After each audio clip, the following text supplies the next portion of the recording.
Hey, everybody. Welcome back to Word Balloon, the comic book conversation show. John Suntress here. Man, we got a great show for you today. Bill Plympton, the amazing animator, joins me for a conversation. Bill has a new film that is free right there on his website, plymptoons.com. It's called Hitler's Folly. And it's a very biting satire, a what-if scenario if Hitler's art aspirations had never ended, and combined with his plans for world domination. Like I said, a biting satire in the vein of things like The Producers, as Bill and I talk about. And we talk a bit about how sensitive our world has become, and how things like this, everybody understood the joke. It's kind of a different world today, which is interesting. We also talk about Bill's attempts and successes in terms of getting funding for his adult animation, which, again, sometimes goes against the norms of the people that hold the strings as far as corporations go to back such films. But, Bill's been an amazing animator. You go back to things that he did like, how about the 25 Ways to Quit Smoking, which was part of MTV for a really long time. And he's also done tremendous films, both animated and live action. Animated films like I Married a Strange Person, and live action films like Guns on the Clackamas. Really neat stuff, and really happy to talk to him about these projects, some of his recent collaborations with guys like Jim Lujan. And, what else can I say? I'm just really excited to talk to him because I've been a longtime fan. And it was great. James Hancock, a really good podcaster and filmmaker himself, put us together at New York Comic Con and gave me this rare opportunity to speak with Bill Plympton. Really happy to share that conversation with you today on Word Balloon. It's all brought to you by the League of Word Balloon listeners. Thank you, League, for your wonderful support. A few more people have already popped in. We're just a week into November, and already more new people are joining the Word Balloon ranks and helping by subscribing to Word Balloon. Word Balloon is free, but if you want to help the cause out, help me keep my equipment up to date, get me to conventions where I can make new connections like this conversation with Bill, it's because of the work of the Word Balloon subscribers and the League of Word Balloon listeners. Go to wordballoon.com. If you go there on the website, you can click on the Patreon ad. It will take you to my Patreon page. And if you can spare, $3, $1 a month, that's huge. And I really do appreciate the support. So thank you very much, League of Word Balloon listeners. Word Balloon is also brought to you by In-Stock Trades at InStockTrades.com. We talk about In-Stock Trades all the time here at Word Balloon, and the reason why is it's a great bookstore, great books at great prices, and with the holiday season upon us, it's a great way for you to get some Christmas shopping done. Look up your favorite artist or your favorite writer, and you will find great books at great prices at InStockTrades.com. Don't forget, if your orders are $50 or more, you'll receive free shipping. They're a longtime sponsor of Word Balloon, and they're a business that I believe in. So check it out for yourself, InStockTrades.com. All right, without further ado, let's pick up my conversation with Bill Plympton. And it's a real honor to speak to him now on Word Balloon. Very happy to welcome Bill Plympton to Word Balloon. I was hoping to have this kind of interview for quite some time, and I'm glad that we finally met in New York to make this happen. So welcome, Bill. Yes, very exciting. Good to talk to you. I'm really interested in, as an independent animator, how things are going in this new connected internet world. And it's funny, I went to your website to watch trailers and a couple of your current features and stuff, and see right there, my question was immediately answered because I was watching Hitler's Folly, which is, by the way, fantastic. Well, thank you. Really excited to talk about that in particular because I think it is something that my audience would certainly gravitate towards, despite the title. It's yes. But if you're a real pop culture geek, you kind of can even maybe sense the connection. And once we get talking about it, but you're right there. Saying, which is first of all cool, via Vimeo, you're offering the film for free. But also like, hey, if you like what I'm doing and you want me to continue doing what I'm doing, if you would donate, that would be great. And I think that's terrific. How's it going in terms of crowdfunding and getting that kind of direct response from your audience? It's not overflowing my coffers. I'll let you know. We're getting some money, but the film cost about I think $10,000 to $15,000 to make. Sure. So I would like to make the money back, but at this point, there's been very little money coming in. But I'm hoping because of this interview that everybody will flood the Vimeo account and you send us some money. That would be nice. I think so, and I think it's deserved it. Man, I'll tell you, it's great. It's over an hour. It's like 70 minutes or so? Yep. Very cool. It's I'll let you describe the film. What do you want to tell people about it? Yeah, I will. The premise was the starting of it was the spark of the idea came when I read an article that Adolf Hitler loved Snow White and the Seven Dwarfs. I thought that's the craziest thing I've ever heard. The most evil man in history laughing at the dwarves dancing and singing songs. So I thought it'd be funny what would happen if Hitler actually did get into art school, if he wasn't rejected, and actually became a cartoonist, which is not that far-fetched. Animation was, becoming quite a regular art form back then, and, sure. and he could be the Walt Disney of Europe, and that was the premise for the idea. And then I just started thinking about World War II and all the not craziness, but the evil things that happened. What happens if they were really just film stuff? Like when you invade a country, it's like you distribute films in different territories, and you try to take over those territories. It's like turf wars. Sure. And so there's so many parallels between the movie industry and war. It's marshaling your forces and funding your invasion, and there's really a lot of parallels going on there. So it just seems like the ideas were really rich with very sarcastic and cynical ideas. And I did get some bad criticism because I tried to do that, but I'm not the first guy to use Hitler as a comic tool. As you know, Mel Brooks with the producers, and Charlie Chaplin was the great dictator, and even Walt Disney and Tex Avery both made comedies using Hitler as a foil. Yeah, Donald Duck, right? Yeah. Didn't they take the Der Führer's face? Yeah, exactly. I was going to say the Spike Jonze song, Der Führer's Face, exactly. Man. Yeah. So no, and in fact, Hitler's Folly, people might know if you're a Disney file that Disneyland was called Disney's Folly, certainly.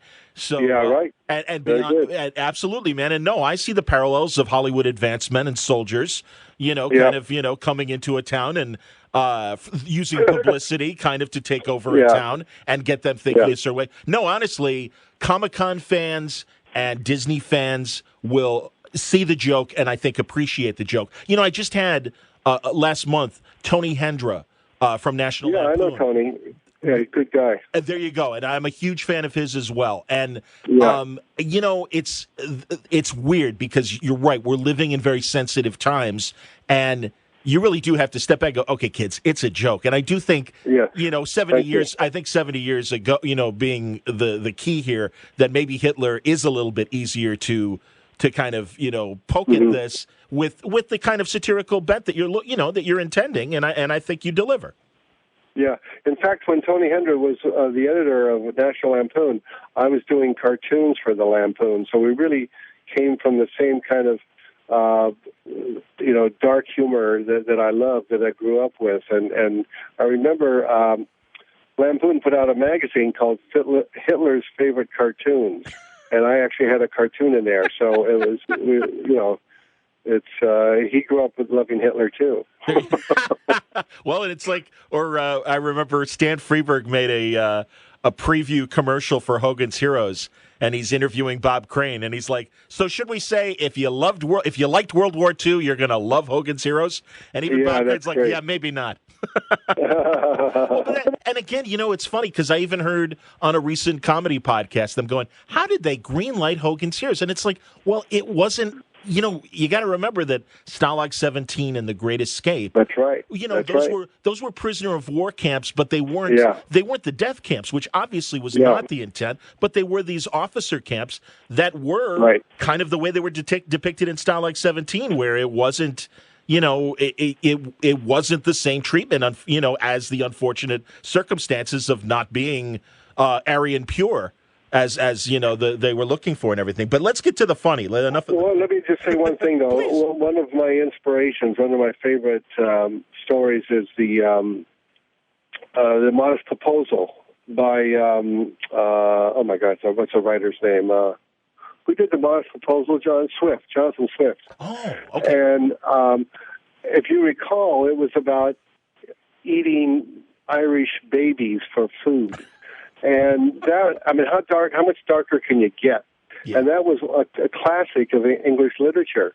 So to provoke people by doing the Hitler's Folly is not that far-fetched. There's a lot of good that you can do with making provocative pieces of art. Agreed. And that's what I'm doing in the wonderful manner of Jonathan Swift. I would agree, and I really do enjoy the film. And again, it's on your website, plymptoons.com, yes. Plymptoons, plymptoons.com. And thank you very much. My pleasure, man. Hey, you deserve the support.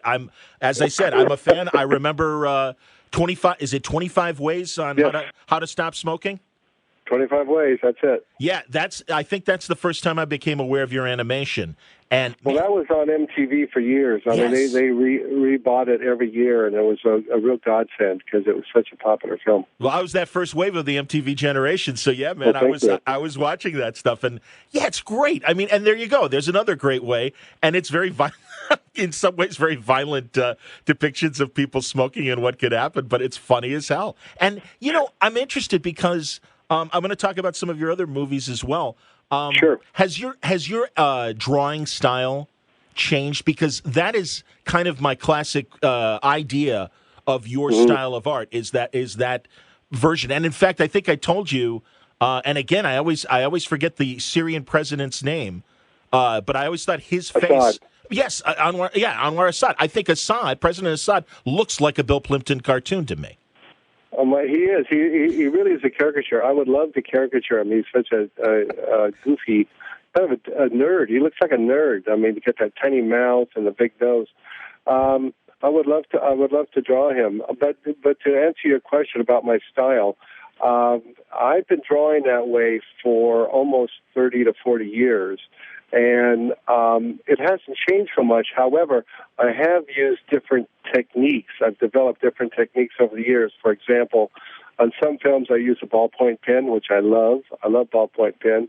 And, of course, colored pencil. I do colored pencil. But now, more and more, we're using the computer to color the drawings. I still draw every drawing by hand, by myself.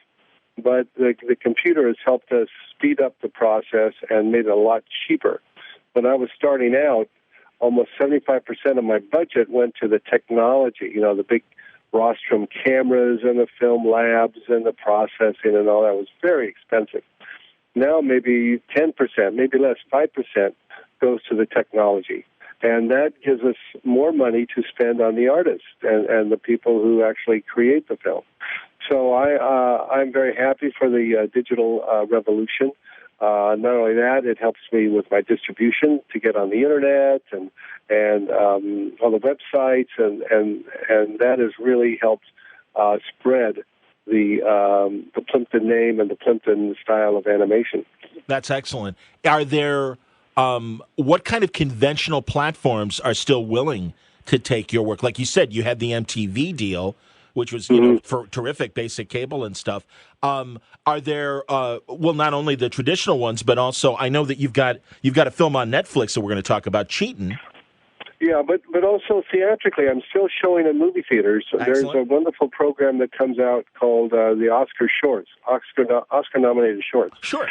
And almost every year they include one of my films because even if I haven't been nominated that year, they know they're very crowd-pleasing films. So that they do still show in theaters, and they do still show on TV and almost all the same places, but it's shifting now so much. It's quite a drastic shift in that the internet seems to be the place where most of my films are seen, or my films are seen by most people.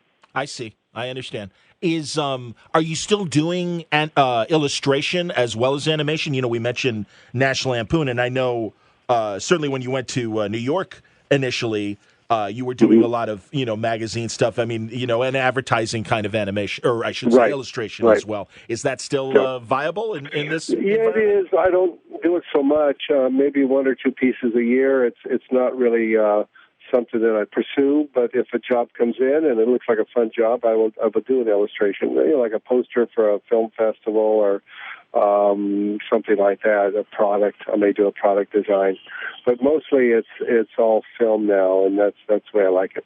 I should say, too, about Hitler's Folly that it starts with live-action film. And you being known as an animator and stuff, how much experimentation have you been doing with, and maybe it is an experimentation and I've just missed some other films where you've combined live action? You have missed them. Okay, I've done 3 animated feature films. 2 of them, J. Lyle and Guns on the Clackamas, were huge flops. I lost a lot of money on them. I wanted to do the Tim Burton route. I wanted to do animation and then do live action and animation. And then I did another one called a documentary about Walt Curtis, and that one actually I broke even on. Okay. So I have done live action feature films, but they're really it's really difficult, and I don't understand why some guy like Terry Gilliam would want to go through all that madness of making his films when he could sit at home and animate them and probably have a great story. But that's the way I feel. It's just so much easier to control everything with the pen and paper.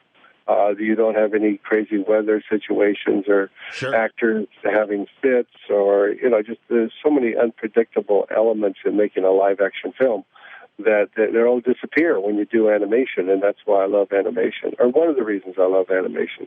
He's not much older than you. Was he an influence in your work? Yeah, he was. I think he's about 10 years older than me. Certainly, Monty Python was one of my favorite TV shows, still is. Oh, yeah. And their humor was a big influence on me, definitely. I remember, too, his work on Marty Feldman's short variety show, because I think I saw Marty Feldman's show before the Python show as a kid. Wow, yeah. Yeah, and that's that's the first time I remember seeing that kind of animation, and also a show that Harry Chapin's brother Tom did for ABC called Make a Wish. And I remember that. Yeah. Yeah. Well, there you go, man. I think I'm maybe 10 years behind you or so, and I remember that kind of being a very kind of hippie influence kind of Saturday and Sunday morning show that had that kind of stop motion animation that would use clipped out media, mixed media, I guess, in its animation presentation. Yeah, that's it. There you go. Well, back to your stuff. Tell me about. Because honestly, like Hitler's Folly being inspired by the way the Hollywood machine worked in the 20s, 30s, and 40s. I was really in reading the description for Cheatin'. I haven't had a chance to watch it yet, but I see you're inspired by James N. Cain, and I'm a huge fan of his writing and the films that have been adapted from his writing and stuff. So tell me about Cheatin'. Well, one of the reasons I'm having difficulty with distribution is I refuse to make children's films. I've done a couple of children's shorts, but there's no way I can compete with Pixar and Disney and DreamWorks. They're just too well funded, and they have so many artists. But I don't want to do that anyway. I really like stories that have a darker, deeper kind of subject matter, and I've always liked dark humor. And of course film noir. I love film noir, and Postman Always Rings Twice and A Double Indemnity are two of my favorite all-time films. Oh yeah. And so it just seems natural that that's kind of animation I would make, and there is nobody else doing that for whatever reason, and so I make these films, and the distributors will look at it and say, "Well, Bill, for a cartoon, you got a lot of nudity in there." And I say, well, Hollywood films have nudity. Why can't cartoons have them? And for some reason, they have blinders that it's impossible to make an animated cartoon that deals with adult topics. And that pisses me off because, when I grew up, I loved cartoons, and I still love cartoons. And I want to do films with, lust and love and romance and hate and jealousy and divorce and all the crazy emotions that we have as adults. And for some reason, the distributors forbid me to do that. And it really gets me angry. But you know what? Eventually, my films will be discovered, and they'll get good distribution, and people will enjoy my films. That's my dream. I really think that it is changing because even as pedestrian as the superhero stuff that DC and Marvel is doing from an animation standpoint, I was at the conventions and I would hear from the fans saying, "Hey, can we get this stuff a little edgier?" And yes. and certainly maybe not to the extremes of nudity and things like that. But at first it was, it's expensive and we got to be careful. We got to make sure the audience is there.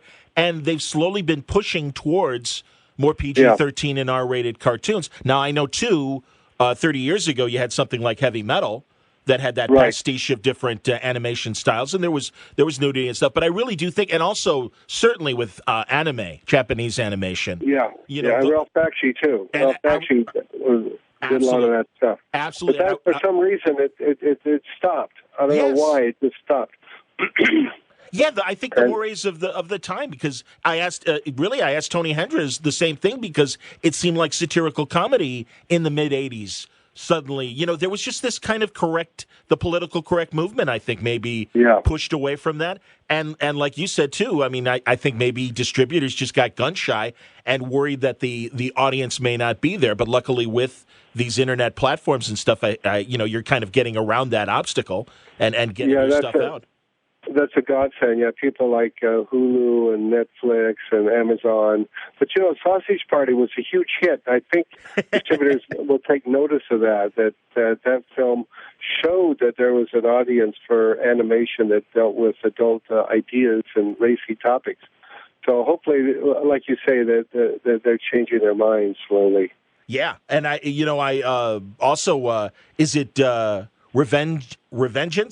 Is it Revengeance? Yes. Is that how you say it? Revengeance. Very good. Thank you. Okay. Is it Jim Lujan? Jim Lujan, yeah. I just talked to him a few minutes ago, actually. We're starting to work on a new film, and because his writing is so good, his voices are so good, we'd like to do another film together, because this is a real rarity for me, because my scripts aren't the best in the world. I usually go for the visual humor, and I don't know how to do words so well. So Jim is wonderful with satiric humor and the right voices with the characters that he creates. That's another one that, like, I'm assuming the way Cheatin' is described, that has that kind of, there's like a crime kind of noir feel, at least from the trailer that I saw. Yeah, a lot of sleazy people. In these days of the election, it's about corrupt politicians and outlaw bikers and mad religious cults, and everything America is good at. It's just these crazy marginal underbelly characters of L.A. So that's why it was so much fun to work on that film. The trailer is on YouTube. I'll post it, too, at wordballoon.com. Oh, thank you. Absolutely, man. And as our mutual friend James Hancock told me, and co-collaborator of yours, that Revengeance is playing at festivals right now, including this past weekend where you were in Armenia. And, yes. And you showed the film and also gave a lecture to aspiring students, right? Yes, yeah, that was it. The animation is such a popular art form now that every country says, well, we should get on this and make some money for our artists. So Armenia is starting this big animation school and starting to develop an industry there. And that's why I travel around the world showing my films and especially showing people that independent animation is a viable career. A lot of people think, oh, God, you got to work for Disney, that there's nothing else to do. But if you make a film that's funny, and people want to see it, and people will give you money for it. And that's all it takes is one funny film. You mentioned the Oscar festival, and I know two Seth MacFarlane has done, well, I don't know if they're his own shorts, but also there's another animation festival that kind of makes the rounds. And it's two guys, and I can't remember their names right now. Spike and Mike, yeah. Spike and Mike, there you go. Spike Yes. and Mike, yeah. In fact, they played in Chicago a lot at the, what's that big theater there, big cinema, well, let's see. What's it called? Well, I remember when the Music Box. Oh, at the Music Box, sure. I'm not too far from the Music Box, so that's awesome. Yeah. There you go. They played there. Has your stuff played with their festival as well, or no? Oh yeah, a lot. In fact, that's where Kanye West saw my stuff. He was, as a kid, his mom would take him to the Spike and Mike show in the Music Box. That's fantastic. And he was, like 12 or 13 years old watching my cartoons, and that's why he called me up to do his music video. I heard him say.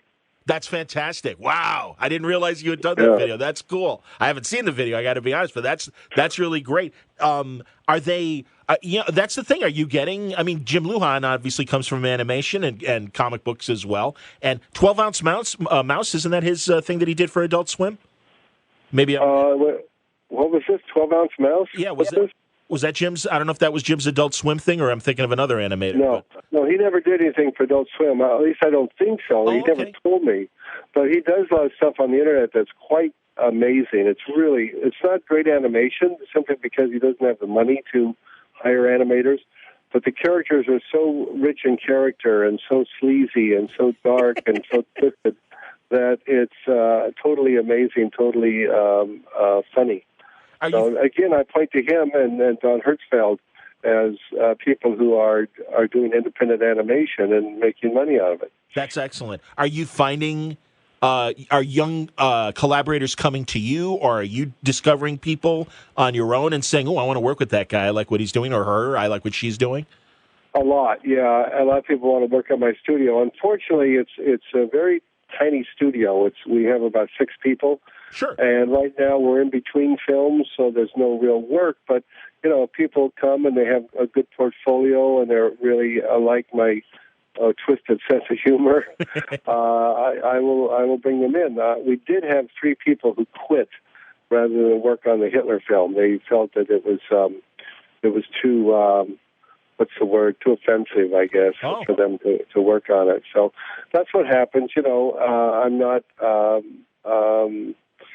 politically correct. I don't want to do kids' films. I want to do stuff that's provocative and sometimes outrageous.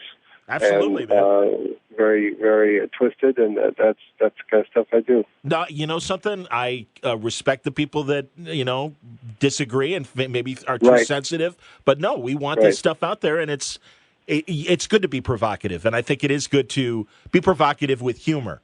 And that's what you do. Well, one of my heroes is Charles Adams, who in the 30s and 40s, which was a really kind of innocent time, he was doing these cartoons about, people being eaten by snakes and people in pain and suffering and death and violence. And he was funny. And that he was sort of the guy who really created the dark humor cartoons. And I love that. Those are my favorite cartoons. Those are the ones I like to watch.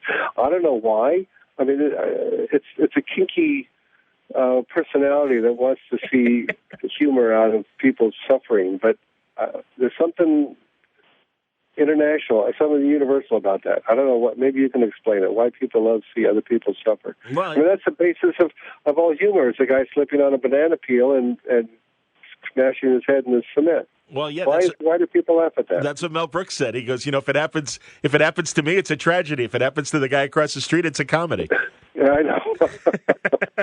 So that's what I'm doing. I hear you, man. That's really cool. Now, James worked on Cop Dog with you. Yes. Tell me about Cop Dog. Well, Cop Dog is the 5th in my series of dog films. The first one was called Guard Dog. And it was nominated for an Oscar, and I was really shocked by the overflow of adulation and enjoyment that people got from watching this dog film. So I did another one, second one, called Guide Dog. That was very popular. And then the Hot Dog and Horn Dog and Guard Dog Global Jam. And he's sort of become my Mickey Mouse. So in this new one, which probably won't be ready for another month, I think 2 or 3 weeks we should be done, he works at a airport. sniffing luggage for drugs. And lots of mayhem there because, he tears open the luggage and the whole airport's filled with some sort of aphrodisiac drugs. The naked pilots are flying the plane, and, it just goes downhill from there. Well, as someone who travels a lot, I can appreciate. You're right. You're right. That sounds great, man. That's very, very cool. Now, it's funny because I've got your bio in front of me, and it said Revengeance was there was a Kickstarter campaign. Is that campaign done? Because I'm assuming. Oh yeah, it was done almost 2 years ago. It was a while ago. Okay. And it was very successful. I think we asked for $75,000. We got $90,000. That's so it great. was a big success. Yeah, we love Kickstarter. I mean, believe it or not, I used to go out and pitch shows, and it is the most depressing and insulting thing you could ever do. And of course, nobody wanted to see my films get made in Hollywood.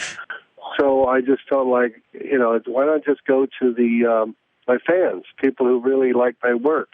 And so that's why Kickstarter has really been just wonderful for my career. And if I have a shortfall in my film, I'll go to my fans and see if I can get the rest of the money. That's awesome, man. Well, and like I said, we said at the top, Hitler's Folly. It's right there at plymptoons.com. And if you do like the film, if you think about it, you go to the movies and stuff, and you're not, it's okay to, or you rent a movie at home and stuff like that. Mm-hmm. Why not? Give Bill a few bucks for the effort, because I don't think you're going to be disappointed. I think there's really funny stuff, and there's plenty of free trailers and things to kind of convince you as well that.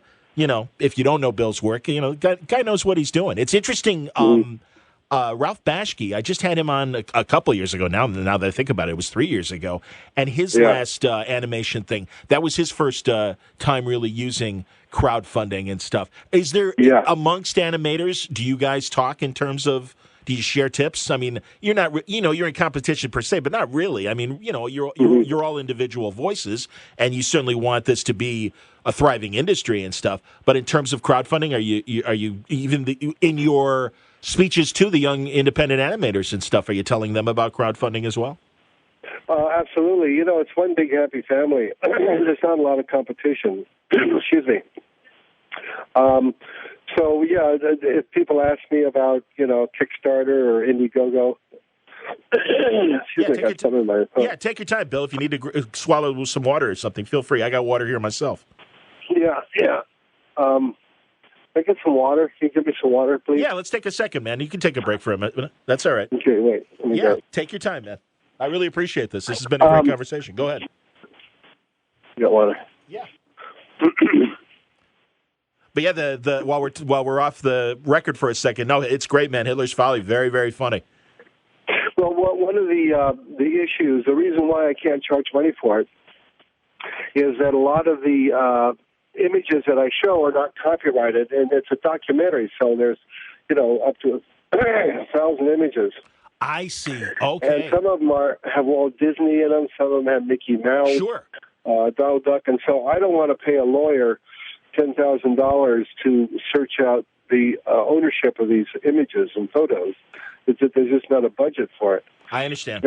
And then also some of the music is German music, and I don't want to go searching through German archives to find out who owns the music. Sure. So there's no way I can get copyright ownership for the film in its entirety. So I just feel like, I'll give it to people for free to enjoy, and if they want to give me some money to help defray the costs, that would be nice, and I can use that money to make another film, maybe a comedy about Stalin. I don't know. Stalin was a dancer, a tap dancer or something. I don't know. Can we keep that on the record, or is that off the record? You tell me. Sure, go ahead. Yeah, why not? Okay. Yeah, well, I don't want to get you in trouble, but no. Okay, so we'll leave that in there. All right, moving on. You said that Hitler's Folly, cost about $15,000 and stuff. And I asked this question of Bakshi as well. Through your experience, and now because of the tools that are available digitally, I would imagine that there are a lot of shortcuts. You mentioned coloring, your films now and everything, and doing that with computers and with, I'm assuming, your own, home computers or studio computers and that. Yes. Are you finding a lot more shortcuts, and are your budgets going down because of the democratization of the technology that's available now? Yeah, absolutely. I mean, it's so much easier now too. I don't have to go up to the labs and go down to the sound mixing places and all these big offices where it costs so much money. It's just a lot quicker too. I mean, if I need to make a change, I just flick a switch on the computer and it's magically changed. But I do have to tell you that I am really stupid with the computer. I'm not. I don't even get my own email. I don't know how to get my email. So basically, I have Wendy here at the office or John, and they're the guys who do all these computer fixes and deal with the computers in the office. I'm not proud of it. I wish I knew about it, but I just never had the time or the technical knowledge to handle a computer. It's just easier without it. Hey, man, I went from analog sound and radio to digital, and believe me, I understand it. It is a small leap, and it does require this kind of learning curve that you have to get by before you really can get comfortable in it. Hey, you make the donuts, man. That's all right. You make the donuts and let everybody else worry about opening and closing the register and, unlocking the store and stuff like that. That's all right. So that's right. So what are your plans coming up? I saw you at New York Comic Con. What are you done for 2017, or do you have more travel coming up? Oh, no, I'm going to Gijón, which is in northern Spain, in about 2 weeks. There's a festival there. It's beautiful. It's right on the beach. It's very nice. And then, Annecy, which is a wonderful French animation festival. And, I always get invitations. Each month I go to a different foreign country to try and spread the great word about animation and how anybody can make animation now, and hopefully people will buy my films and enjoy my films online. When you're at how many Comic-Cons do you do? Because I have seen you. You were set up at San Diego too, weren't you? Yeah, and those are the big ones, New York and San Diego. But occasionally I'll go to some smaller comic conventions if they want me to come. But the film festivals are really more my style. Sure. Because Comic-Con, especially New York one, has very little in terms of animation. I mean, you'll get some Japanese animation, but that's about it. So I'm the lone guy out there trying to sell independent animation. So there's not a lot of it's not that meaningful for me to go to the comic conventions. The film festivals are much more down my alley. I hear you, man. And that's kind of what I that's what it looked like for me just from being on the floor. And seeing you're set up both in San Diego and at New York, because there are so many other distractions, and really, they're there. They're there to see the television and the film people, and even comic books are really kind of going lower on the pecking order, I think, at a lot of these conventions in terms of the majority of the foot soldiers that are coming to watch stuff. But it's amazing how many important people I've met through the comic convention, like Jim Lujan, the guy who did Revengeance with me, and then also Patton Oswalt. Oh, he came by, and I didn't know who he was. He had a mask on. I think it was a pirate mask or something. And he was talking to me like he was a big fan. And my assistant, John, said, "I think that's Patton Oswalt." I said, no. Oh, you went? Well, somebody, maybe it was Jim. James rather. And anyway, I said, "Are you Patton Oswalt?" And he pulled off his mask, and he has to wear a mask, because he'll be mobbed. He can't go anywhere. So I used him in the Lonely Stoplight movie, and I've made a lot of great contacts. All the Simpsons people go to the Comic-Con, and I've done a lot of work for Simpsons now. A lot of commercials people, art directors, and so the Comic-Cons are really important for connections.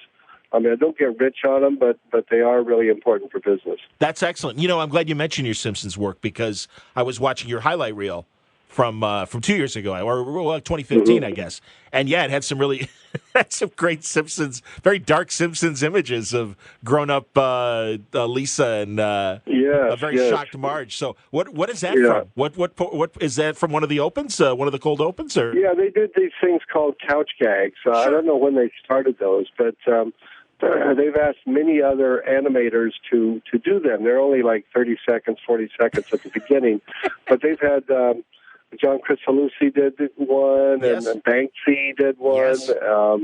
Sylvain Chomet and Don Hertzfeld. So they get all the best animators to do these things, and I've been asked 4 times now to do the couch gag.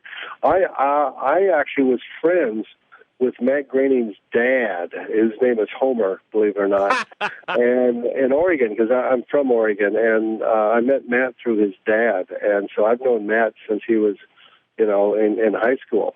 That's and crazy. we get together once in a while, and see him someplace. But I'm in New York, he's L.A., so we don't really hang out that much. I can appreciate that. That's awesome. And, of course, they do the couch gags, and you see that even in the highlight reel. So if you've missed Bill's couch gag, you can see it on his highlight reel at plymptons.com.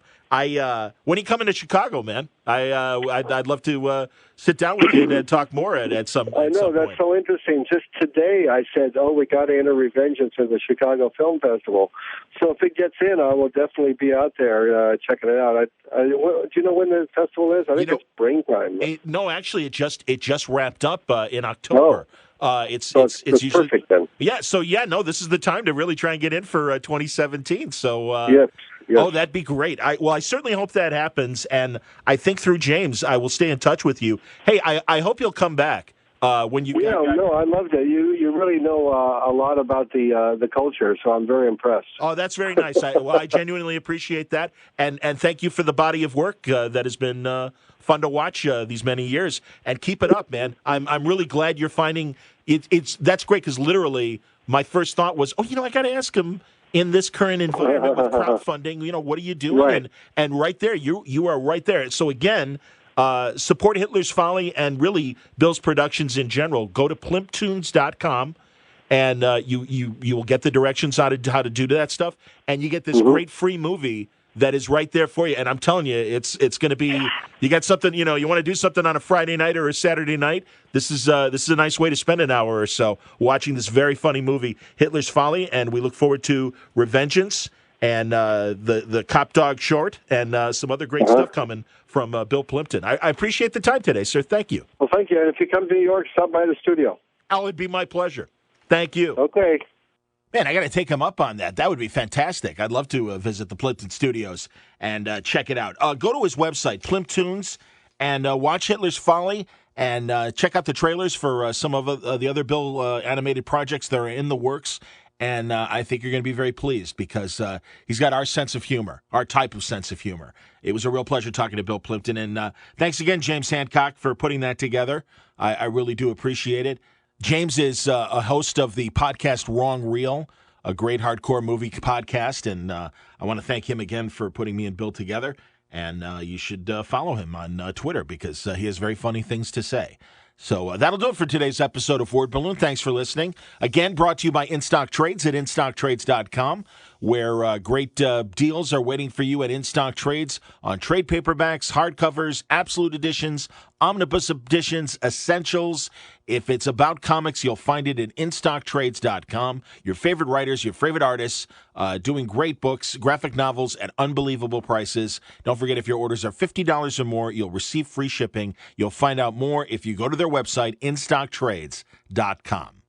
All right, thanks again for listening to Word Balloon. We're not done yet as far as this week goes. Should have another episode for you by the end of the week. I'm speaking to you on Election Day. I have no idea what's going to happen. So it'll be interesting when I talk to you next time. I'll see if I'm smiling and chipper or nervous and talking to you live from the bunker, because God only knows what's going to happen with this election. Man, I am telling you. Good luck to everybody. I hope you go out and vote if you haven't had the opportunity yet. And if the polls are still open, by all means do so. But talk to you very soon. Until next time, Word Balloon is a copyright feature of Shaky Productions, copyright 2016.